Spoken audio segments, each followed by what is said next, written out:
हम ये देखते हैं कि सभी नगरों में, महानगरों में वृद्धाश्रम हमें सब जगह दिखाई पड़ते हैं जी। लेकिन ये है वानप्रस्थ धाम। निश्चित रूप से आपका जो ये प्रकल्प है ये अद्वितीय है, अनुपम है। तो वानप्रस्थ धाम, कुछ लोग इसको वृद्धाश्रम का ही एक दूसरा रूप मानते हैं, क्या ऐसा है? अगर ऐसा नहीं है तो इनमें दोनों में क्या भेद है, वृद्धाश्रम और वानप्रस्थ धाम में?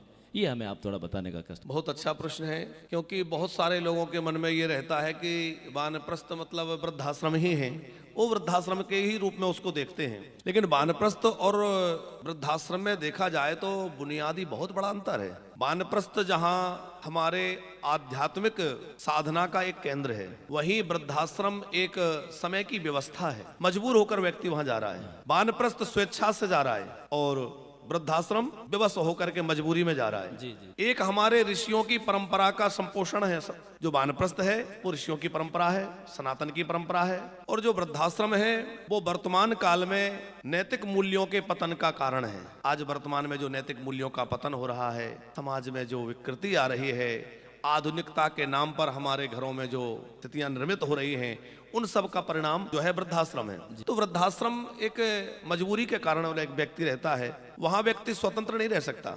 वानप्रस्थ में स्वतंत्र है, क्योंकि उसको जो कक्ष दिया गया है, जो रहने के लिए स्थान दिया गया है, वो स्वेच्छा से आया है और वो स्वामित्व के साथ रह रहा है। वृद्धाश्रम में वो मजबूरी में रह रहा है, पराधीनता में रह रहा है, कुंठा में रह रहा है। एक मन में टीस है कि मैंने जीवन में इतना किया, इतना कमाया, इतना सब कुछ किया, आज मैं अपने अंतिम समय में कहां पड़ा हूं?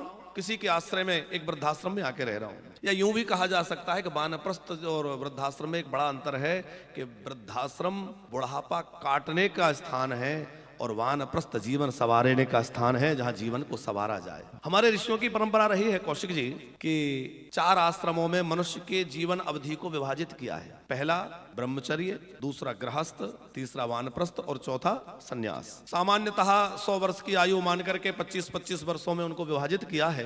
पहला जो ब्रह्मचर्य आश्रम है वो है विद्यार्जन के लिए, दूसरा जो गृहस्थ आश्रम है वो है धनार्जन के लिए, धनार्जन करके अपना परिवार चलाएं। तीसरा जो आश्रम वानप्रस्थ है ये है धर्मार्जन के लिए, धर्म अर्जित करने के लिए। तो 50 वर्ष की आयु होते होते सामान्यतया व्यक्ति अपने जिम्मेवारियों से मुक्त हो जाता है। अब व्यक्ति ने अपने बच्चों का पढ़ा लिखा करके उनको तैयार कर दिया, उनकी नौकरी लग गई, बिजनेस में लग गए, शादी विवाह कर दिया, उनकी गृहस्थी जम गई।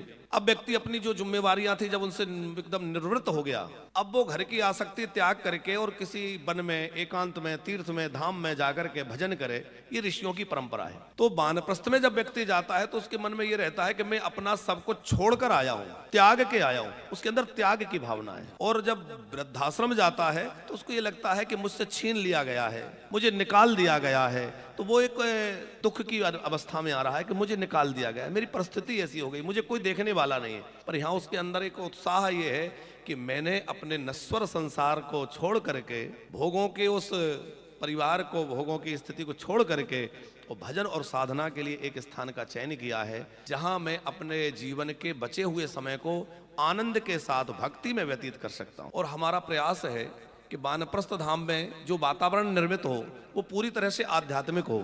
जैसा कि हमने यहाँ एक तैयारी की है कि प्रातः उठ करके नित्य प्रति ध्यान हो। जैसे हम लोग, आप जानते हैं कि वानप्रस्थ धाम के 2 फेस बन रहे हैं, फेस 1 और फेस 2। तो यहाँ फेस 1 में जगह कम है, पूरा बिल्डिंग बन गई है, लेकिन छत में हम लोग 3rd फ्लोर जो बनने वाला है, आप देखते हैं बिल्डिंग तैयार हो रही है, लगभग फिनिशिंग का कार्य चल रहा है।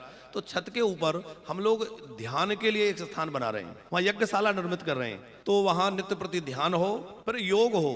तो ध्यान से व्यक्ति का मन एकांत और एकाग्र और शांत रहे, योग के द्वारा मन भी स्वस्थ रहे और तन भी स्वस्थ रहे। इसलिए पहले ध्यान, नित्य प्रति योग, फिर स्नान आदि के बाद नित्य प्रति यज्ञ हो। तो यज्ञ की व्यवस्था यहाँ की जा रही है कि प्रतिदिन यज्ञ हो।